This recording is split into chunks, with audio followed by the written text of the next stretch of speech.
കിച്ചുവിന്റെ അമ്മ എന്ന പേരിൽ അറിയപ്പെടുന്ന രേണു സുധിയുടെ ഇത്രയും വൃത്തികെട്ട വീഡിയോസും ഫോട്ടോസും കാര്യങ്ങളും ഒക്കെ ഇങ്ങനെ പുറത്തേക്ക് വരുന്ന സമയത്ത് ആ പയ്യനെ ഇനി തുടർന്ന് ജീവിക്കാൻ പറ്റാത്തൊരവസ്ഥ, അതായത് ആ ചെക്കൻ ആക്കിപ്പാടെ മാനസികമായി തകർന്നൊരവസ്ഥ എന്ന് വെച്ചാൽ ആ വീഡിയോ കണ്ടുകഴിഞ്ഞാൽ ആ കുട്ടി കരഞ്ഞിട്ടാണ് അതിൽ പല കാര്യങ്ങളും പറയുന്നത്. ആ വിഷമിച്ച് ആ പയ്യൻ അത് വെളിപ്പെടുത്തുന്ന സമയത്ത് എത്രത്തോളം മാനസിക സംഘർഷത്തിലൂടെയാണ് ആ പയ്യൻ കടന്നു പോകുന്നത് എന്ന് നമുക്ക് മനസ്സിലാക്കാം. ഇതെല്ലാം പരിപാടിയെല്ലാം സംഭവം എല്ലാം കഴിയും. അപ്പോഴത്തേക്ക് ഈ പള്ളിക്കാരും ഈ പപ്പ അമ്മയുടെ അച്ഛൻ കൂടെ ഒരു ബില്ല് റെഡി ആയിക്കൊണ്ട് എൻ്റെ കൊണ്ട് തന്നു. 1,80,000 രൂപ അങ്ങാണ്ട് മൊത്തം അച്ഛൻ്റെ സംഭവങ്ങളെല്ലാം ഇതാക്കിയതിന് 1,80,000 രൂപ ബില്ലെന്നുണ്ട് എൻ്റെ കൊണ്ട് തന്നത്. ഫ്ലവേഴ്സാരുടെ കൊടുക്കുന്നുണ്ട് എൻ്റെ കൊണ്ട് തന്നു. ആ പനൂപ്പൻ്റെ അടുത്ത് ഇങ്ങനെ വിളിച്ചിട്ട് ഇങ്ങനെ കാര്യം പറഞ്ഞു, ഇങ്ങനെയൊക്കെ പറയുന്ന പനൂപ്പേട്ടൻ പറഞ്ഞൊരു പുള്ളിയും കൂടെ വിടാം, എന്നിട്ട് നീയും ആ ചേട്ടനും കൂടെ പോയി എല്ലായിടത്തും നീ തന്നെ പോയി ബില്ലുണ്ടാക്കി ഇതാക്കാൻ പറഞ്ഞു. അങ്ങനെ ഞാനും നായില വർക്ക് ചെയ്യുന്ന ഒരു ചേട്ടനാണ്, ആ ചേട്ടനും കൂടെ വന്ന് ഞങ്ങൾ ഇതൊക്കെ ചെയ്തിട്ടുണ്ട്. അതെല്ലാം അവിടെ ഇവിടെ പോയി എല്ലാവരും ബില്ല് റെഡിയാക്കി 89,000 രൂപ കണ്ടു മൊത്തം. ഞാൻ ഡയറക്റ്റ് തന്നുകൊണ്ട് എല്ലാവരും ഇങ്ങനെ പൈസയൊക്കെ കുറച്ച് തന്നു. അങ്ങനെ മൊത്തം 89,000 കണ്ട് ബില്ലായി.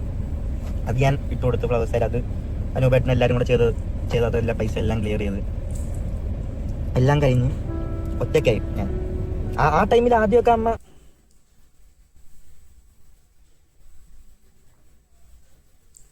കിച്ചു വെളിപ്പെടുത്തിയ ഈ കാര്യങ്ങളെല്ലാം തന്നെ നിങ്ങൾ എല്ലാവരും അറിഞ്ഞു കാണും, വീഡിയോയിലൂടെ എല്ലാവരും കണ്ടിട്ടുണ്ടാവാനുള്ള ചാൻസ് ഉണ്ടെന്ന് ഞാൻ വിചാരിക്കുന്നത്. എന്തായാലും കിച്ചു ഇപ്പോൾ ഇത് തുറന്നു പറയാനുണ്ടായ സാഹചര്യം എന്ത് എന്ന് ഒരുപാട് പേര് ചോദിക്കുന്നുണ്ടാവും. സാഹചര്യം എന്താണെന്ന് ചിലർക്കൊക്കെ മനസ്സിലായിട്ടുണ്ടാവും. നമ്മുടെ രേണുവിന്റെ സബ്സ്ക്രിപ്ഷൻ പരിപാടി, യൂട്യൂബിൽ കൂടെ പൈസ ഉണ്ടാക്കാൻ വേണ്ടിയിട്ടുള്ള പരിപാടി തന്നെ അല്ല, വീഡിയോ അല്ലാന്നുണ്ടെങ്കിൽ പിന്നെ നമ്മുടെ കുറച്ച് ആൽബംസ്, ഷൂട്ടിങ് കാര്യങ്ങൾ, പിന്നെ ഗൾഫിലേക്കുള്ള യാത്ര, ഉദ്ഘാടനങ്ങൾ എന്നൊക്കെ പറഞ്ഞിട്ട് പൈസ ഇങ്ങനെ കുറേ കിട്ടി തുടങ്ങിയപ്പോൾ വീണ്ടും വീണ്ടും വീണ്ടും കിട്ടണം എന്നുള്ള ആർത്തി വന്നപ്പോൾ എങ്കിൽ പിന്നെ കുറച്ച് ശരീര പ്രദർശനം ആയാലും എന്താ, കൂടുതൽ പൈസ കിട്ടില്ലേ, അപ്പൊ അതിനുള്ള പരിപാടി നോക്കാം എന്നുള്ള രീതിയിൽ രേണു തുടങ്ങിയ ഒരു ചെറിയ പരിപാടി. നമുക്ക് ആർക്കും അത് ചോദ്യം ചെയ്യാനുള്ള വോയിസ് ഇല്ലേ? ഇനിയിപ്പോൾ പറഞ്ഞു കഴിഞ്ഞാൽ പറയും നിങ്ങൾക്ക് ആർക്കാണ് ചോദ്യം ചെയ്യാനുള്ള അവകാശം ഉള്ളത്? രേണുവിന് ഇഷ്ടമുള്ള പോലെ ജീവിക്കട്ടെ, രേണുവിന് ചിലവിനെ നിങ്ങൾ കൊടുക്കോ, നിങ്ങൾ യൂട്യൂബേഴ്സ് കൊടുത്തിട്ടാണോ രേണു ജീവിക്കുന്നത്, രേണുവിന്റെ കണ്ടന്റ് എടുത്ത് നിങ്ങൾ ഇടല്ലേ എന്നൊക്കെ പറഞ്ഞുകൊണ്ട് കുറെ പേര് ചിലപ്പോൾ കമന്റ് ബോക്സിൽ വന്ന് തെറി വിളിക്കാനുള്ള ചാൻസ് ഉണ്ട്. നമ്മൾ അതൊന്നും വിഷയാക്കുന്നില്ല. ഞാൻ പറഞ്ഞത് ഇത്ര മാത്രമേ ഉള്ളൂ. അമ്മ, ഇനിയിപ്പോ പെറ്റമ്മയാണെങ്കിലും പോറ്റമ്മയാണെങ്കിലും അമ്മ എന്ന് പറയുന്ന ഒരു സ്ഥാനത്തിന് അർഹതയുള്ള ഒരു വ്യക്തി ആയിരുന്നല്ലോ രേണു. അങ്ങനെ ഞാൻ പറയുള്ളൂ കേട്ടോ. അപ്പോ കിച്ചുവിന്റെ അമ്മ എന്ന പേരിൽ അറിയപ്പെടുന്ന രേണു സുധിയുടെ ഇത്രയും വൃത്തികെട്ട വീഡിയോസും ഫോട്ടോസും കാര്യങ്ങളും ഒക്കെ ഇങ്ങനെ പുറത്തേക്ക് വരുന്ന സമയത്ത് ആ പയ്യനെ ഇനി തുടർന്ന് ജീവിക്കാൻ പറ്റാത്തൊരവസ്ഥ, അതായത് ആ ചെക്കൻ ആക്കിപ്പാടെ മാനസികമായി തകർന്നൊരവസ്ഥ എന്ന് വെച്ചാൽ ആ വീഡിയോ കണ്ടുകഴിഞ്ഞാൽ ആ കുട്ടി കരഞ്ഞിട്ടാണ് അതിൽ പല കാര്യങ്ങളും പറയുന്നത്. ആ വിഷമിച്ച് ആ പയ്യൻ അത് വെളിപ്പെടുത്തുന്ന സമയത്ത് എത്രത്തോളം മാനസിക സംഘർഷത്തിലൂടെയാണ് ആ പയ്യൻ കടന്നു പോകുന്നത് എന്ന് നമുക്ക് മനസ്സിലാക്കാം. അങ്ങനെ അതുപോലെയുള്ള ഒരു അവസ്ഥയിൽ എത്തിയപ്പോഴാണ് ആ പയ്യൻ പലതും തുറന്നു പറയാനായിട്ട് സമ്മതിച്ചത്, അല്ലെങ്കിൽ വിചാരിച്ചത്. എന്ന് വെച്ച് കഴിഞ്ഞാൽ പലപ്പോഴും ഞാൻ തന്നെ എൻ്റെ 1-2 വീഡിയോസിൽ ആ പയ്യനെ വിമർശിച്ചിട്ടുണ്ട്. എന്തിനെ ഇപ്പോഴും ആ അമ്മ എന്ന് പറഞ്ഞ് നടക്കുന്ന ഈ രേണു സുധിനെ ഇവളെ പോലെയുള്ളവരെ സപ്പോർട്ട് ചെയ്യുന്നു, അല്ലെങ്കിൽ അവളെ കുറിച്ച് ഒന്നും പറയാതെ ഒഴിഞ്ഞു മാറി നടക്കുന്നു എന്ന് തോന്നിയിട്ടുണ്ട്.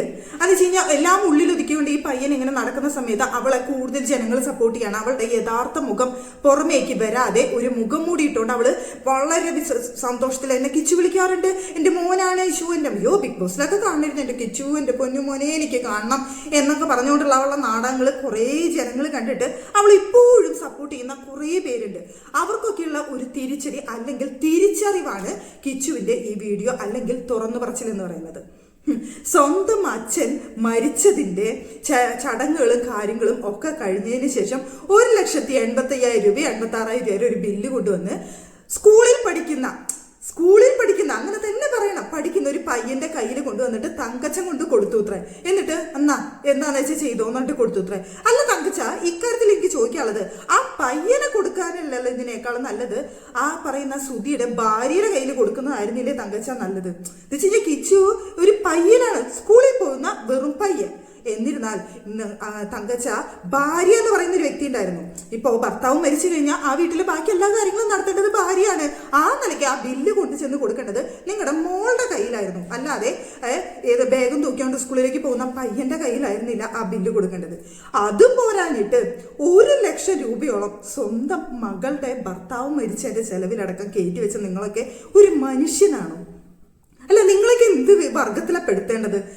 നിങ്ങൾക്കൊക്കെയാണല്ലോ ദൈവം ഈ ജനങ്ങൾ കാശൊക്കെ പിരിച്ച് ഇത്രയും സഹായങ്ങളും വീട് വെച്ച് തന്നത്, ആ സ്ഥലം വെച്ച് തന്നത്, എന്തൊക്കെ സഹായങ്ങൾ നിങ്ങൾ ജനങ്ങളുടെ കയ്യിൽ നിന്ന് വാങ്ങി ഇപ്പോഴും പറ്റിക്കൊണ്ടിരിക്കുന്നു. നാണാവില്ലേ നിങ്ങൾക്ക് എന്നാണ് എനിക്ക് തോന്നിപ്പോയത്.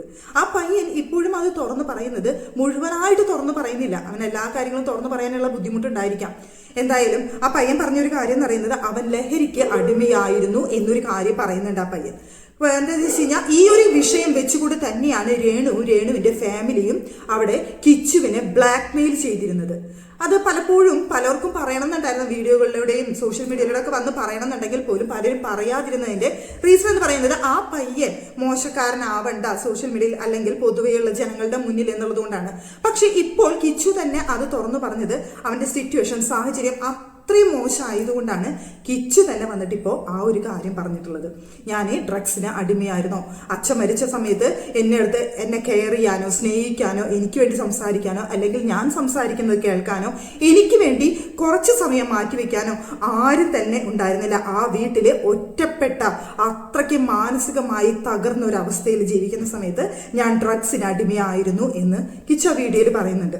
നമ്മൾ ഒരിക്കലും ഡ്രഗ്സിന് സപ്പോർട്ട് ചെയ്യുന്നില്ല. ഇപ്പോൾ കിച്ചു ചെയ്ത ആ സംഭവത്തെയും ഞാൻ സപ്പോർട്ട് ചെയ്യുന്നില്ല. പക്ഷേ ഒരു കുട്ടിയുടെ മാനസിക നില ഒരു +1 +2 പഠിക്കുന്ന സമയത്ത് അല്ലെങ്കിൽ ആ ഒരു അച്ഛൻ മരിച്ച സമയത്ത് അവനെ കിട്ടേണ്ട ആ ഒരു സാമീപ്യം അല്ല എന്നുണ്ടെങ്കിൽ ഒരു കൂട്ട് ചേർത്ത് നിർത്തേണ്ട സമയത്ത് ആരും ചേർത്ത് നിർത്താനില്ലാതെ ഒറ്റപ്പെട്ട ഒരു വല്ലാത്തൊരവസ്ഥയിൽ ആണ് അവന്റെ വലിയ അവന്റെ അടുത്ത് കൊല്ലത്തേക്ക് വായോ നീയേ അവിടേക്ക് വാ എന്ന് പറഞ്ഞുകൊണ്ട് അവനെ വിളിച്ചുകൊണ്ട് പോകുന്നത്. അവിടെ വെച്ച് ഒരു 3 ഫ്രണ്ട്സാണ് അവനെ ജീവിതത്തിലേക്ക് തിരിച്ചു കൊണ്ടുവന്നത് എന്ന് പറയുന്നുണ്ട്. ഇപ്പോൾ ആ ഫ്രണ്ട്സിന്റെ പേരൻസിന്റെ മുഖത്ത് നോക്കാൻ എനിക്ക് കഴിയുന്നില്ല. ആ ഒരു സാഹചര്യത്തിലാണ് ഞാൻ ഈ വീഡിയോ ചെയ്യുന്നത്, ഈ തുറന്നു പറച്ചിലുകൾ നടത്തുന്നത് എന്നാണ് ആ പയ്യൻ പറഞ്ഞു വെക്കുന്നത്. സത്യമല്ലേ? ആ പേരൻസിന്റെ ആ കൂട്ടുകാരുടെ അമ്മയുടെ മുഖത്ത് നോക്കാൻ എനിക്ക് കഴിയുന്നില്ലെന്ന്. സാധാരണ കിച്ചുവിന്റെ വീഡിയോയിൽ എപ്പോഴും ഫ്രണ്ട്സ് ഉണ്ടാവും ഇല്ലേ? ഇപ്പൊ ഈ അടുത്ത കാലത്തൊക്കെ ഇറങ്ങിയതില് ഇതിൽ അവൻ ഒറ്റയ്ക്കിരുന്നാണ് സംസാരിക്കുന്നത്. കാരണം മറ്റൊന്നുമല്ല, ആ ഫ്രണ്ട്സിന്റെ മുന്നിൽ ആ ഫ്രണ്ട്സിന്റെ ഫാമിലിയുടെ മുന്നിലൊന്നും തല ഉയർത്തിപ്പിടിച്ച് നിൽക്കാൻ അവനെ കൊണ്ട് സാധിക്കുന്നില്ല. അവർ പറയുന്നുണ്ടായിരിക്കും ഇവൻ ഇത്ര വലിയ ആൺകുട്ടിയിൽ എന്നിട്ട് ആ പെണ്ണിനൊന്ന് നിലയ്ക്ക് നിർത്താൻ കഴിയുന്നില്ല, അല്ലെങ്കിൽ അവളുടെ അടുത്ത് പറഞ്ഞൂടെ ഈ വക തോന്നിവാസം ചെയ്യരുതെന്ന്, അല്ലെങ്കിൽ അവളുടെ മോനല്ലേ ഇതൊക്കെ ഉള്ള രീതിയിൽ പലരും സംസാരിക്കുന്നുണ്ടാവും. അത് അവൻ ഒരുപാട് ഹേർട്ട് ചെയ്യുന്നുണ്ടായിരിക്കാം. ഇപ്പോഴത്തെ സാഹചര്യത്തിൽ അവളുടെ വീഡിയോസ് ആണല്ലോ ഇപ്പോൾ ട്രെൻഡിങ് എന്ന് പറയുന്നത്. ഞാൻ കുറേ കാലമായിട്ട് രേണുസുധിയുടെ വീഡിയോസ് ഒന്നും എടുത്ത് ചെയ്യാറില്ല. എന്തിനാ വെറുതെ? അതൊരു നാണം കെട്ട ജന്മം. അതിനെക്കുറിച്ച് എടുത്ത് ചെയ്യണ്ട എന്നുള്ളത് കൊണ്ട് ഞാൻ വീഡിയോസേ ചെയ്യാറില്ല അതിനെക്കുറിച്ച്. പക്ഷേ ഈ കിച്ചുവിന്റെ വീഡിയോ കണ്ട സമയത്ത് എനിക്ക് ചെയ്യാൻ തോന്നിയത്, ഞാൻ ആഗ്രഹിച്ചിരുന്നു ആ പയ്യന്റെ തുറന്നു പറച്ച്. ആ പയ്യന് ഒരുപാട് നെഗറ്റീവ്സും കാര്യങ്ങളും ഒക്കെ വന്നിട്ട് പോലും അവൻ ഇവിടെ രേണുവിനെ തള്ളി പറയാതെ നിൽക്കുന്ന സമയത്ത് എനിക്ക് തോന്നിയിട്ടുണ്ട്, എന്തിനെ ഫാമിലിനെ സപ്പോർട്ട് ചെയ്ത് അല്ലെങ്കിൽ അവൾക്ക് സപ്പോർട്ട് ചെയ്ത് ആർക്കും ഒരു പ്രശ്നം വേണ്ടാന്ന് വിചാരിച്ചിട്ട് അങ്ങനെ അതുകൊണ്ടായിരിക്കാം. പിന്നെ ഈ പഠിപ്പിന്റെ കാര്യങ്ങൾ ഒക്കെ വന്ന സമയത്ത് പൈസയ്ക്കൊക്കെ ബുദ്ധിമുട്ടുള്ള സമയത്ത് ആ പയ്യൻ രേണുവിന്റെ അടുത്ത് കാശൊക്കെ ചോദിച്ചിട്ട് അവൾ അയച്ചു കൊടുത്തിട്ടുണ്ട് എന്ന് പറയുന്നുണ്ട്. അതുകൊണ്ടൊക്കെ ആയിരിക്കാം കിച്ചു ഒന്നും തുറന്നു പറയാതെ ഇത്രയും നാള് രഹസ്യമാക്കി വെച്ചത്. പക്ഷേ ഇപ്പോൾ അവന് ജീവിക്കാൻ പറ്റാത്ത സിറ്റുവേഷൻ, ഫ്രണ്ട്സിന്റെ കൂടെ ചിലപ്പോൾ നിൽക്കാൻ പറ്റുന്നുണ്ടായിരിക്കില്ല, അവരുടെ മുഖത്ത് നോക്കാൻ പറ്റുന്ന അവസ്ഥ, കോളേജിൽ പഠിക്കാനായിട്ട് പോകുമ്പോൾ എല്ലാവരും കളിയാക്കുന്നുണ്ടായിരിക്കാം. എന്ന് വെച്ച് കഴിഞ്ഞാൽ അമ്മയുടെ അത്രയും വൃത്തികെട്ട വീഡിയോസും ഫോട്ടോസൊക്കെ പുറത്തു വരുന്ന സമയത്ത് ഏത് ആൺമക്കളാണ് സഹിക്കുക? ആൺമക്കൾ എന്നല്ല, ഏത് മക്കൾക്കാണ് അത് സഹിക്കാനായിട്ട് കഴിയുക? ആർക്കാണ് അത് സഹിക്കാൻ കഴിയുക? ആ ഒരു അവസ്ഥയിൽ പരിധി വിട്ട് അല്ലെങ്കിൽ അത്രയും വിഷമിക്കുന്ന ഒരവസ്ഥയിലാണ് ആ പയ്യൻ ആ വീഡിയോ വന്ന് ചെയ്തിട്ടുള്ളത്. ഇപ്പോൾ ഒരുപാട് പേര് ആ പയ്യനെ സപ്പോർട്ട് ചെയ്തുകൊണ്ട് വീഡിയോ ചെയ്യുന്നുണ്ട്. അവൻ്റെ ഭാഗത്ത് തെറ്റുകളും കുറ്റങ്ങളും ഒക്കെ ഉണ്ടെങ്കിലും നമുക്കത് മനസ്സിലാക്കാനായിട്ട് സാധിക്കും. അവൻ ഏത് സാഹചര്യത്തിൽ അത് പെട്ടുപോയി, ഇപ്പോൾ ഏത് സാഹചര്യത്തിൽ അവൻ വന്ന് നിൽക്കുന്നു എന്ന് മനസ്സിലാക്കാനായിട്ട് കുറേ പേർക്കെങ്കിലും സാധിക്കുന്ന കാര്യം തന്നെയാണ്. ഇപ്പോഴും ഈ സത്യങ്ങളൊക്കെ മനസ്സിലായിട്ടും ഇപ്പോഴും രേണുവിനെ സപ്പോർട്ട് ചെയ്യുന്ന ജനങ്ങളുടെ അടുത്ത് എനിക്കൊന്നും പറയാനില്ല കേട്ടോ. ഒരു പുച്ഛം മാത്രമേ എനിക്കുള്ളൂ. എന്ന് വെച്ച് കഴിഞ്ഞാൽ ഈ കിച്ചുവിൻ്റെ വീഡിയോൻ്റെ അടിയിലൊക്കെ ഇപ്പോഴും വന്നിട്ട് കമൻറ്റ് ചെയ്യുന്നവരുണ്ട്, പണത്തിന് വേണ്ടിയിട്ട് അങ്ങോട്ടും ഇങ്ങോട്ടും മാറ്റി പറയുന്ന പയ്യനല്ലേ നീ, ഇനി കുറച്ച് പൈസ കിട്ടി കഴിഞ്ഞാൽ വീണ്ടും നീ രേണുവിനെ സപ്പോർട്ട് ചെയ്ത് സംസാരിക്കുക, അത്രയേ ഉള്ളൂ നിന്റെ കാര്യമൊക്കെ, എന്തിന് ഇത്രയും നാളും വളർത്തിണ്ടാക്കിയ ആ പാവത്തിനെ നിങ്ങൾ ഈ കുറ്റം പറയുന്നു എന്നൊക്കെ പറഞ്ഞുകൊണ്ട് ഇപ്പോഴും കിച്ചുവിന്റെ വീഡിയോന്റെ അടിയിലൊക്കെ വന്ന് കമന്റ് ചെയ്യുന്നവരുണ്ട്. ഇവരൊക്കെ എന്ത് കണ്ടിട്ടാണ് കമന്റ് ചെയ്യുന്നതെന്ന് എനിക്ക് മനസ്സിലായില്ല. ഇവള് ജീവിക്കാൻ വേണ്ടിയിട്ടാണ് ശരീര പ്രദർശനം നടത്തുന്നതെന്ന് പറഞ്ഞിട്ടാണോ നിങ്ങളൊക്കെ അവരെ സപ്പോർട്ട് ചെയ്യുന്നത്? അതല്ല, ഈ ലോകത്ത് വിധ വിധവകളൊന്നുമില്ലേ? എല്ലാ വിധവകളും ശരീര പ്രദർശനം നടത്തിയിട്ടും ഈ വക തോന്നിവാസം നടത്തിയിട്ടാണോ ജീവിക്കുന്നതെന്ന് ഒന്ന് ചിന്തിച്ചൂടെ നിങ്ങൾക്ക്? പിന്നെയൊക്കെ ഇവളെയൊക്കെ സപ്പോർട്ട് ചെയ്യുന്നത് എന്ത് അർത്ഥത്തിലാണ് നിങ്ങൾ? അല്ല, ബിഗ് ബോസിലായിരുന്ന സമയത്ത് ഷോന്റെ ഇച്ചു പൊന്നു ചക്കരയെന്നൊക്കെ പറഞ്ഞിട്ട് കരഞ്ഞിരുന്ന വ്യക്തിക്ക് ഇപ്പൊ ഗൾഫിലും കണ്ടോടത്തൊക്കെ പോയി കറങ്ങുന്ന സമയത്ത് ഒന്നും തന്നെ മക്കളും വേണ്ട, ഒന്നും വേണ്ട. ഇപ്പൊ അവൾക്ക് കൊച്ചിനെ നോക്കാനേ നേരമില്ല, ആരും നോക്കാൻ നേരമില്ല. ആ സമയത്ത് മക്കളെ കാണണം എന്ന് പറഞ്ഞിട്ടുള്ള കരച്ചിലും ഇല്ല. പിന്നെ സോഷ്യൽ മീഡിയയിൽ വന്നിരുന്നിട്ടുള്ള അഹങ്കാരം പറച്ചില്. ഓ, നിങ്ങൾ എന്ത് വേണമെങ്കിൽ വീഡിയോ ചെയ്തോ, എന്ത് ചെയ്താലും എനിക്ക് ഒരു പ്രോബ്ലം ഇല്ല. കാരണം ഞാൻ നിങ്ങൾ എന്തൊക്കെ പറഞ്ഞാലും എന്തൊക്കെ ചെയ്താലും ഞാനിങ്ങനെ വെച്ചിരി കയറ്റത്തിൽ ഞാനിങ്ങനെ പോയോണ്ടിരിക്കും. നിങ്ങൾ അവിടെ ഇരുന്ന് പറച്ചിൽ മാത്രമേ നടക്കുള്ളൂ. ഞാൻ ഗൾഫിൽ പോവും, ഞാൻ അവിടെ പോവും, ഇവിടെ പോവും, ഞാനിങ്ങനെ വീഡിയോസൊക്കെ ചെയ്ത് ഞാൻ ഭയങ്കര റീച്ച് ആവും. അത് ഈ പറഞ്ഞ പോലെ തന്നെയാണ്. ഈ പറയുന്ന സാധനത്തിന് നെഗറ്റീവ് പബ്ലിസിറ്റിയെ വേണ്ടു. അങ്ങനെയെങ്കിലും ഞാൻ ഫേമസ് ആവണം, ഞാൻ വലിയ സംഭവമാണ്. അതൊക്കെ തമന്നയാണല്ലോ. അത് വിട്ടുപോയിട്ട് ഞാൻ തമന്ന നമ്മുടെ കേരളത്തിലത്തെ തമന്നയാണല്ലോ. അപ്പൊ ആ തമന്നയൊക്കെ ആയിട്ട് നിൽക്കാനാണ് ചുള്ളത്തിക്ക് താല്പര്യം. ഏത് വശം കൊണ്ടാ തമന്ന ചോദിച്ചു കഴിഞ്ഞാൽ പറയുന്നത് അതൊക്കെ പറഞ്ഞു കഴിഞ്ഞാൽ മോശമായി പോയില്ലേ എന്ന് വെച്ച് കഴിഞ്ഞാൽ വടയും അതൊക്കെയാണല്ലോ ഇപ്പൊ അവളുടെ കണ്ടന്റ് എന്ന് പറയുന്നത്. ആ കണ്ടന്റ് വിറ്റോട്ട് ജീവിക്കുന്ന സമയത്ത് സ്വന്തം ചെറിയ മോനെ എന്ന് വെച്ച് കഴിഞ്ഞാൽ പ്രായമായിട്ടില്ല, ആ കുട്ടിക്ക് പക്വത എത്തിയിട്ടില്ല, കുട്ടിക്ക് സ്വന്തം അമ്മ എന്താണ് ചെയ്യുന്നത് എന്ന് മനസ്സിലാക്കാനുള്ള ബുദ്ധി എത്തുന്ന സമയത്ത് ആ കുട്ടിയൊക്കെ എങ്ങനെ സ്കൂളിൽ പോയി പഠിക്കുന്നത് എനിക്കറിയില്ല. മറ്റുള്ള കുട്ടികൾ അതൊക്കെ പറഞ്ഞ് കളിയാക്കുകയും മോശക്കാരാക്കുന്ന സമയത്ത് ആ കുട്ടി എങ്ങനെ അതിനെ നേരിടുന്നത് എനിക്കറിയില്ല. ഇപ്പോ രേണു സുധി എന്നുള്ള പേര് തന്നെ ഇത് മാറ്റി നിൽക്കുകയായിരിക്കും നല്ലത്. രേണുവിന്റെ ഫാമിലിയെ കുറിച്ച് പറയുകയാണെന്നുണ്ടെങ്കിൽ ഫാമിലിക്ക് പണം മാത്രം മതി. അവൾ എന്ത് ചെയ്താലും അവരെ സംബന്ധിച്ചിടത്തോളം ഒന്നുമല്ല. കാശ് പോരട്ടെ പണം എന്നുള്ള ഒരൊറ്റ ചിന്ത മാത്രം വിചാരിച്ച് നടക്കുന്ന ഈ തങ്കച്ചനും പാർട്ടികളാണല്ലോ. അതുകൊണ്ടാണല്ലോ സ്വന്തം മോള് ഇങ്ങനെയൊക്കെയുള്ള തോന്നിയാസം ചെയ്യുമ്പോൾ ചോദിക്കാനും പറയാനായിട്ട് അവിടെ ആരും ഇല്ലാത്തത്. കാശിന് വേണ്ടിയിട്ട് എന്ത് ചെയ്യുന്ന കൂട്ടര്. ഇപ്പോൾ എനിക്ക് കിച്ചുവിനെ അടുത്താണ് സഹതാപം തോന്നുന്നത്. ജീവിതത്തിൽ 3 അമ്മമാരാണ് ഈ പറയുന്ന കിച്ചുവിന് ഉണ്ടായിട്ടുള്ളത്. ആദ്യത്തെ അമ്മ ഉപേക്ഷിച്ചു പോയി. രണ്ടാമത്തെ അമ്മേനെ കല്യാണം കഴിച്ചു വന്നപ്പോൾ അമ്മയ്ക്ക് കൂടെ നിൽക്കുന്നതിനോട് താല്പര്യമില്ലാണ്ട് വീണ്ടും തറവാട്ടിൽ പോയി നിന്നു. ആ അമ്മയുമായിട്ട് അച്ഛൻ ഡിവോഴ്സായി. ഡിവോഴ്സ് ആവാനുള്ള കാരണം തന്നെ ഈ രേണു ആണെന്നാണ് പറഞ്ഞു കേട്ടത്. അത് കഴിഞ്ഞ് 3ാമത്തെ അമ്മയായിട്ട് രേണു വന്നു. തുടക്കത്തിലൊന്നും വലിയ കുഴപ്പമുണ്ടായിരുന്നില്ല. പിന്നീട് അങ്ങോട്ട് ഒരു തരത്തിലുള്ള സ്നേഹവും പരിഗണനയോ കിട്ടിയിട്ടില്ല എന്ന് ആ പയ്യൻ വീഡിയോയിൽ പറയുന്നുണ്ട്. ഫ്ലവേഴ്സിൽ കോമഡിയുടെ ആ പ്രോഗ്രാമിൽ അച്ഛൻ്റെ ഒപ്പം പോകാനായിട്ട് ഞാൻ നോക്കുന്ന സമയത്ത് പലപ്പോഴും ഇഷ്ടമല്ലാത്ത രീതിയിൽ ഇവർ പെരുമാറിയിട്ടുണ്ട്. ഒരു തവണ അച്ഛൻ തന്നെ പറഞ്ഞു നീ വരണ്ട എന്ന് മുഖത്ത് നോക്കി പറയുന്ന ഒരു അവസ്ഥ ഉണ്ടായിട്ടുണ്ട് എന്ന് കിച്ചു പറയുന്നു. എന്തായാലും ആ പയ്യൻ ഇപ്പോൾ വളരെയധികം വിഷമാവസ്ഥയിലാണ് കടന്നു പോയിക്കൊണ്ടിരിക്കുന്നത്. ഇപ്പൊ ആ പയ്യനെ ചെയ്യാൻ പറ്റുന്ന ഒരു കാര്യം എന്ന് പറയുന്നത് സത്യങ്ങൾ തുറന്നു പറയുക എന്നുള്ളതായിരുന്നു. അതുകൊണ്ട് തന്നെയാണ് ആ പയ്യൻ വന്ന് ഈ കാര്യങ്ങളൊക്കെ തുറന്നു പറഞ്ഞത്. ഇനി നമ്മുടെ സപ്പോർട്ടാണ് ആ പയ്യന് വേണ്ടത്. നമ്മുടെ എന്നല്ല, ആ പയ്യനെ അടുത്തറിയാവുന്ന എല്ലാവരും ആ പയ്യനെ സപ്പോർട്ട് ചെയ്ത് മാനസിക പിന്തുണ നൽകുക എന്നുള്ളതാണ്. എന്നുവെച്ചാൽ മെന്റലി അത്രയും വീക്കായിട്ടുണ്ട് ആ കിച്ചു എന്ന് പറയുന്ന കുട്ടി. ആ കുട്ടിക്ക് വേണ്ട സപ്പോർട്ട്, മെന്റലി സപ്പോർട്ട് നൽകിക്കൊണ്ട് എന്തിനെ കൗൺസിലിംഗ് വരെ വേണമെന്നുണ്ടെങ്കിൽ ആ കുട്ടിക്ക് കിട്ടേണ്ട ഒരു അവസ്ഥയിലാണ് ആ കുട്ടി ഇപ്പം നിൽക്കുന്നത്.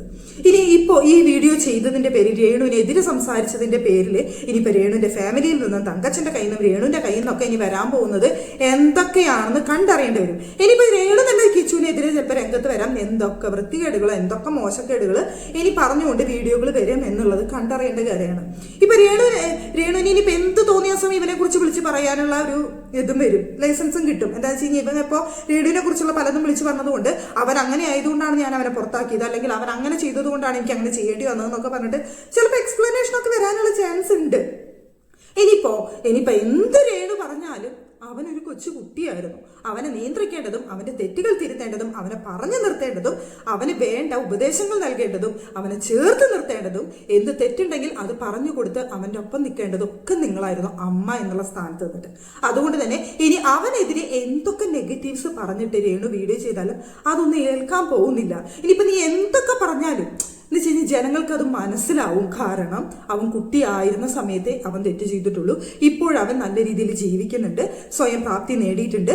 ഇപ്പോൾ ഗതികെട്ട സമയത്ത് ജീവിക്കാനായിട്ടും മറ്റുള്ളവരുടെ മുന്നിൽ തല ഉയർത്തി നിൽക്കാൻ പറ്റാത്തൊരു സിറ്റുവേഷൻ വന്നപ്പോൾ ആ പയ്യനെ പലതും വിളിച്ചു പറയേണ്ടി വന്നതാണ്. ഇനി നമുക്കെല്ലാവർക്കും ചെയ്യാൻ പറ്റുന്ന ഒരു കാര്യം എന്ന് പറയുന്നത് അവനെ സപ്പോർട്ട് ചെയ്യാന്നുള്ളത് ഒന്ന് മാത്രമാണ്. പിന്നെ രേണുവിനെ ഇപ്പോഴും നെഗറ്റീവ് പബ്ലിസിറ്റി കൊടുത്തുകൊണ്ട് അവളെ സപ്പോർട്ട് ചെയ്യുന്നവരോട് വെറും പുച്ഛം മാത്രമേ എനിക്കുള്ളൂ. അതിൽ കൂടുതലൊന്നും എനിക്ക് പറയാനില്ല.